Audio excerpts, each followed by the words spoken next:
talagang subukan, mag-figure out mag-isa. Marami namang tutorials dyan, maraming free content, maraming Facebook group. Pero kasi ito, ang tagal ng learning curve sa ganun. Nakaka-frustrate, maraming trial and error kapag mag-isa ka lang.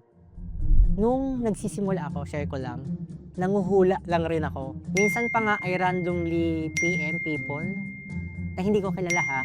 Kasi desperate ako eh. Desperate ako to get answers kasi ang dami kong tanong. Kaya yung coaching, game changer siya sa akin. Kasi una, ituturo sa'yo ng coach mo yung best practices, yung mga steps na proven na, gumagana na. So hindi ka na mag-aaksaya ng oras. Hindi ka na manghuhula. Pangalawa, makikita mo yung real example nung mga high-performing campaigns. Makikita mo paano talaga nag-work yung ads sa mga totoong negosyo. And yung pinaka-importante, tutulungan ka nila na mag-solve ng mga problem once ma-encounter mo siya doon sa account ng client mo.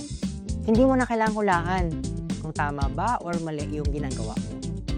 Sa totoo lang, nung may coach ako and nasa isang community rin ako, doon ko nasosolve yung mga struggle ko for months instead of years.